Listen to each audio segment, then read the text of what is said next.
Okay, Rabbi, let's go ahead and move on to the hot topic of the day, which is the capital punishment in the Messianic area. Will it, like the sacrifices, resume?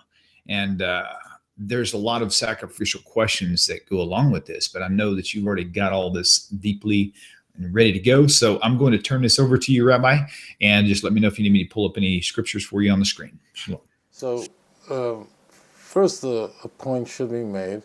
If you read like the portion of the Torah that we're exploring now, which, for instance, we just the portion of Shoftim, Exodus 21, 22, 23, you see a lot of shall be put to death. In reality, if you look at the evidentiary standard outlined in Deuteronomy and outlined in other sacred literature, the amount of evidence required to actually execute anyone was so, the standard was so high that it almost never happened. Which means that you need two witnesses, the person has to be warned, the person has to do it anyway. It was very unlikely, in fact, that someone would be executed.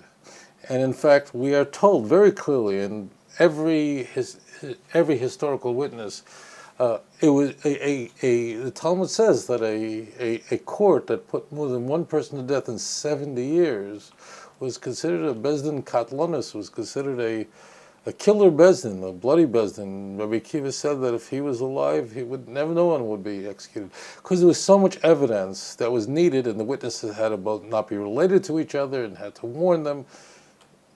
The key point is, if it's true, which it is, that very few people put to death, why would it be there? So it's to tell you that, look, this is really dangerous. You don't realize it, but violating Shabbos, you're really destroying your soul.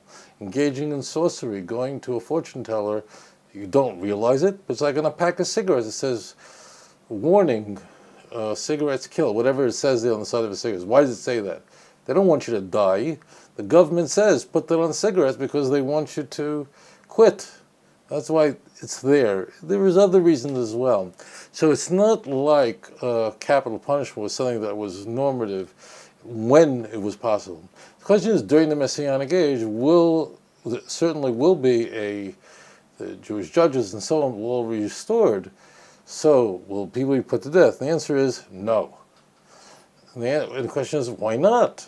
Well, the answer is very simple, and that is, in the Messianic age, people will not rebel against the God of Israel. It's really that simple. In the Messianic age, we know. In fact, if you want to, how do you know? Do you speak for God? People have these kind of things. I don't. I look at the same Bible you do.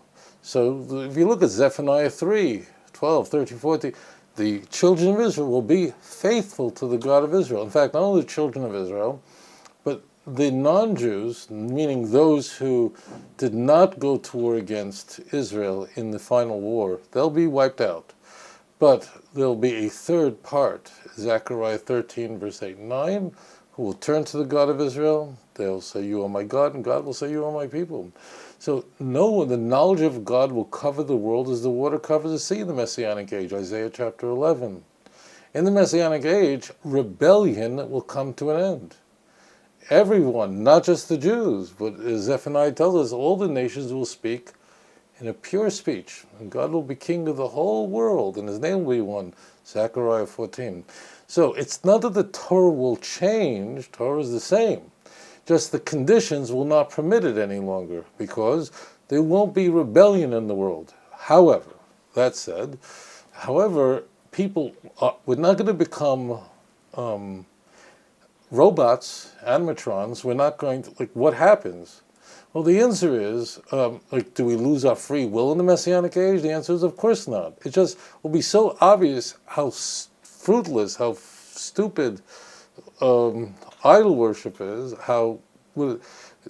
if you have a big flame in front of you, you're cooking dinner, do you have free will to stick your hand in the flame? Well, I could say you do, but it's so self-evident that doing that will cause such enormous injury and pain that you would never do it. Only an idiot. someone who's out of his mind would do that.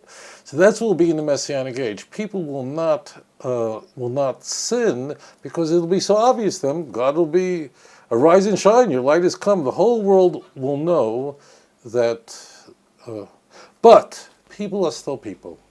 And that is, people make mistakes, just like today. You would never stick your hand into a hot flame or into a blowtorch, or you wouldn't cut your finger deliberately with a knife, but any person who cooks occasionally cuts his finger. Any person who's around fire occasionally touches something, inadvertently does that. They didn't mean to, but they were careless. So that is provided for. And in fact, we're told that the Messiah himself, who's called the Prince, the entire end of the book of Ezekiel, he will also have to bring a sin offering for himself and for the people and for the entire nation. Where does it say that? And it's Ezekiel 45 verse 22. And you're going, really? Yes, really. And the prince is going to have children and so on. So and this makes perfect sense. People will still be people. We were not sometimes as careful. You ever been in the kitchen, you have a big knife and you're slicing onions, and whatever, and you're holding the onion in a way where it's exposed to the blade, and inadvertently you cut yourself, and it's very painful. But could you have been more careful in hindsight? Of course you could have, but you never would have cut yourself deliberately. That's what the Messianic age is going to be like. So therefore, theoretically, the Torah is never going to cease, but it's the application of capital punishment will not exist because there will be no rebellion in the world. And as a result of that, there will be no intentional sin in the world. If there's no intentional sin, then all capital punishment and lash and so on is only for sins committed intentionally. On the other hand, sins committed unintentionally, for that you bring only a sacrifice. Read Leviticus 4 for yourself. It's there plainly. So therefore, that's why you see in the Bible, in Ezekiel 43, 44, 40, that there'll be sin offerings. And in fact, if you look carefully, you'll see in 43 that it says, and they'll bring an offering for the sanctuary, a sin offering for the sanctuary. What does that mean? Like, did the sanctuary do something wrong? Like, did the temple go to a casino or a movie on Shabbat or by accident? Of course not. It means that people will inadvertently become impure, not be careful enough, and then walk into the temple in the state of impurity, which is a sin. So in the Messianic age, there will be sin offerings. It's explicit in the Bible. The Messiah himself, who's called the Nasi, the term Messiah we use it in conventional, our language today, but in biblical linguistics, that's not the term used for the Mashiach. We use that today. Then it was used for all sorts of people, priests, kings, prophets, even a non-Jewish God in Isaiah 45 verse 1. But the Nasi, who is the prince, the Messiah, he's going to bring a bull for a sin offering on behalf of himself and the entire people. It says it openly. Again, it's in Ezekiel 45 verse 22. אדון עולם אשר מלך בטרם כל יציר נברא ועת נעשה בחפצו כל אזי מלך שמו נקרא ואחרי ככלות הכל לבדו ימלוך נורא והוא היה והוא עובר והוא יהיה בתפארה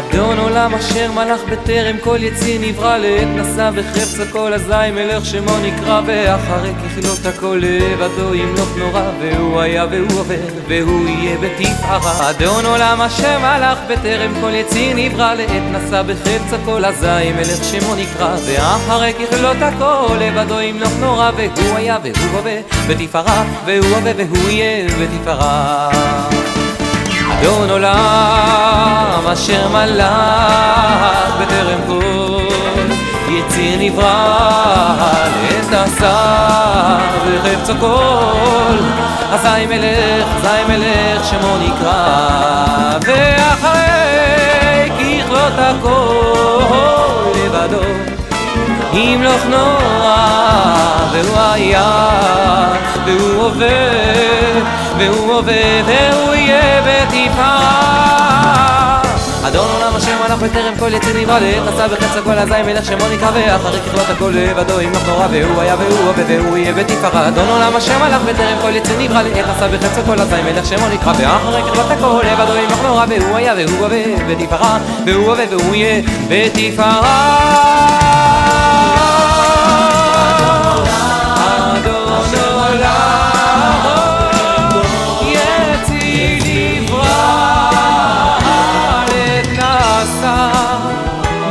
בחפצו כל אזי מלך שמו נקרא